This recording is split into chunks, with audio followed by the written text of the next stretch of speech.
Welcome to Road Check with CV. This is Ashish Bhatia, and today we are here out in the western suburbs with another vehicle quite important from a last mile perspective. Now, I'll just give you a hint. If you pan over there, you'll see a few of the vehicles that do the rounds for these last mile deliveries. So it's perhaps a step higher than what you see in the frame. Let me reveal the vehicle for you. This is the vehicle that we'll be reviewing today. It's the V20 Bi-fuel, which is claimed to be India's first bi-fuel truck. So we are giving you an exclusive look at the V20 Bi-fuel. The vehicle runs on petrol and CNG. Now, unlike CNG vehicles that have a small reserve tank of petrol, this vehicle stands out because it has a 35-litre petrol tank and it has 2 tanks of CNG, which can carry about 11 kg of CNG. Now, if you go as per company claims, the vehicle can do 700 kilometers on a single fill. That's the beauty of the Intra V20 Bi-fuel. Let's look at the front fascia of the vehicle. So it is from the Intra DNA. You see the Tata Trust bar, as they call it. You see the signature grille. You see the V20 badging. And you have provisions for your fog lights.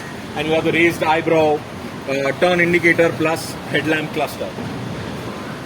This badge is perhaps the most important for any Tata customer. It is an assurance of Tata's after-sales network backing the vehicle.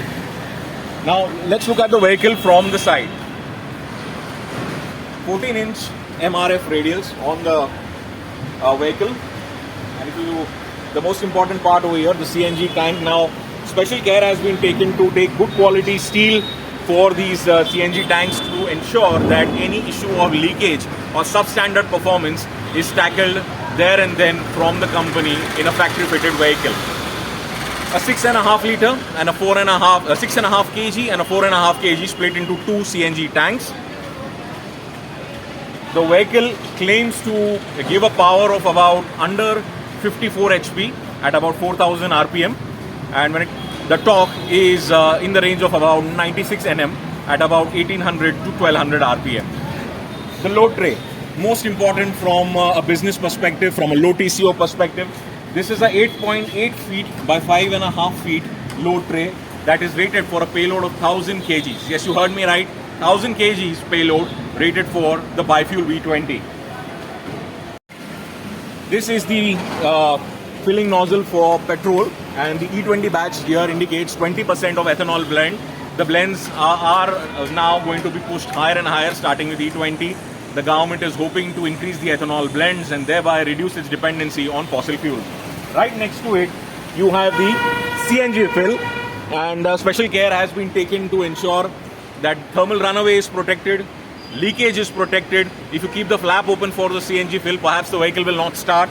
If there is a thermal leakage, then again, the vehicle, while running itself, can shift from CNG to petrol itself. It is smart enough to understand that there is a leakage and there will be that instant switch. The good part about the vehicle that I understand is, even while running the vehicle, just with the click of a button, you can transit between petrol and CNG.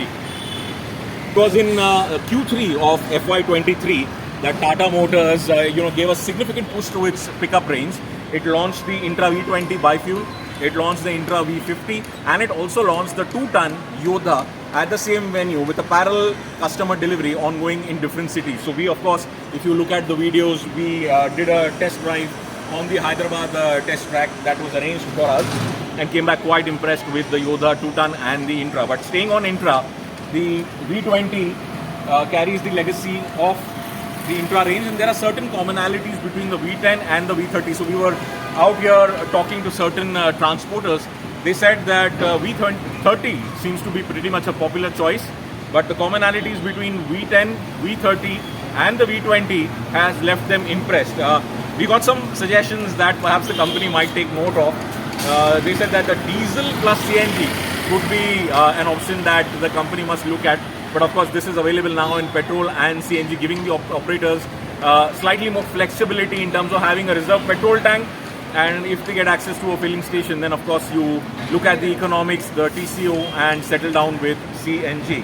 A conventional setup at the back, you have this latch tip, which is very common to all the other Intras also that we've shown. Simply unlatch and latch it to get access to the load tray. Conventional bulb tail lamp arrangement. and you have the stepney or the spare wheel tire here.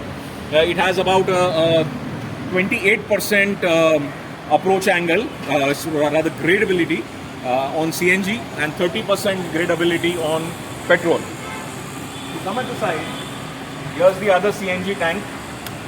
This is the valve. Simple turn of the knob can help you open and close the knob completely.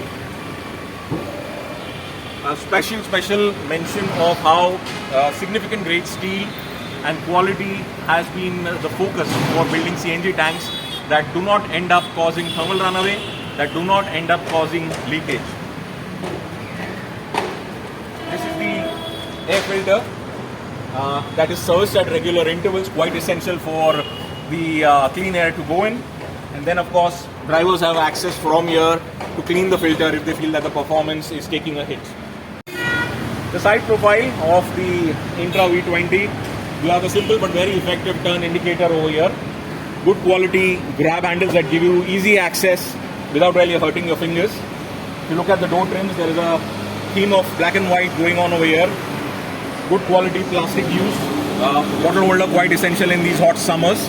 And if you look at the cabin is a nice walk-through cabin simply because the gear shifter is mounted on the dash. Here you see the handbrake and the D+1 seating arrangement with a bit of storage at the center.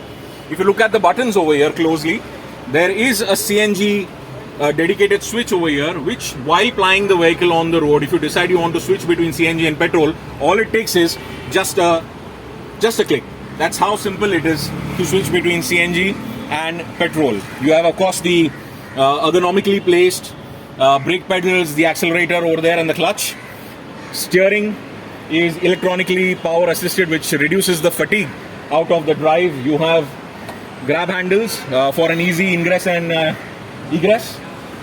Here again you have the visors, the rear view mirror, a nice but effective bulb to lit the cabin, and you can also get a sneak peek into the load tray from the rear of this. There are seat belts, and if you pull the seat out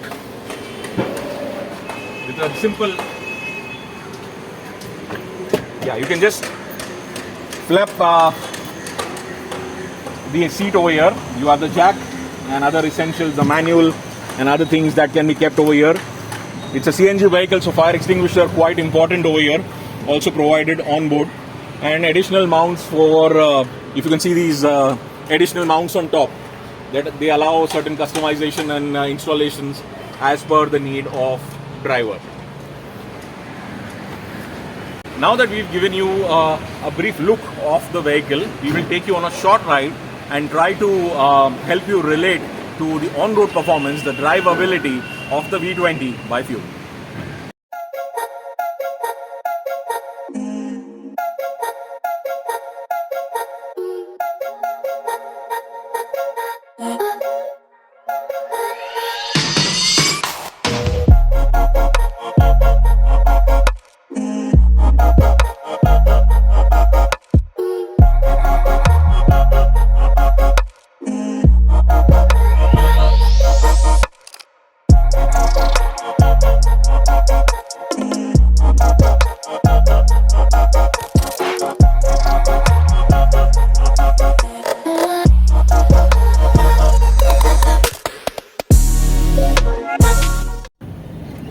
So we're braving the summers here in Mumbai with temperatures really peaking.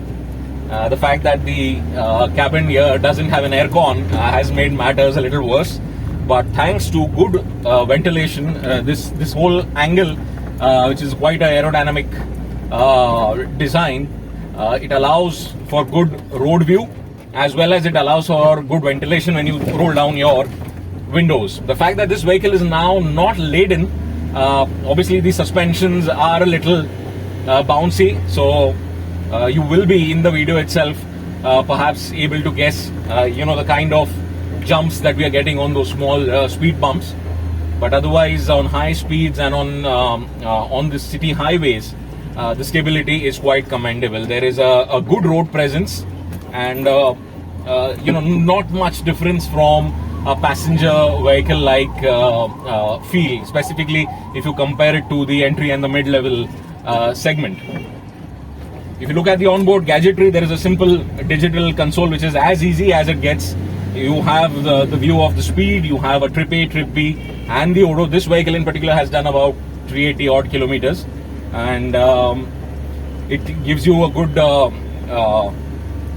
view of onboard metrics that you need to sort of monitor. CNG levels, the petrol levels, pretty much very easy to monitor and keep track of on the drive, because a driver obviously has to have a lot of focus on the road. So the bare minimum metrics which are very crucial for his TCO are visible and relayed very efficiently. The readout is not too glary. It's very easy to read, and when you toggle the switch to CNG, there is a green indicator that shows that the vehicle is in CNG mode, and when you switch back to petrol, that green indication switches off. The dash mount gear stick is quite impressive and very convenient, well within the reach of the driver, so it's almost like at an arm's distance.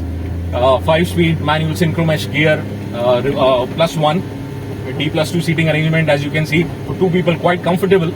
Good under thigh support, good leg room. You can squeeze in a third, but that's not really as per the RDO norms. So the moment you try and squeeze in a third person, it's a quite high probability that the cops might show you a hand and ask you to pull over. Otherwise, overall, the cabin comfort, the cushioning, the upholstery, the charging socket, the light, the visor, all of it pretty much what a driver needs. A good vehicle to drive.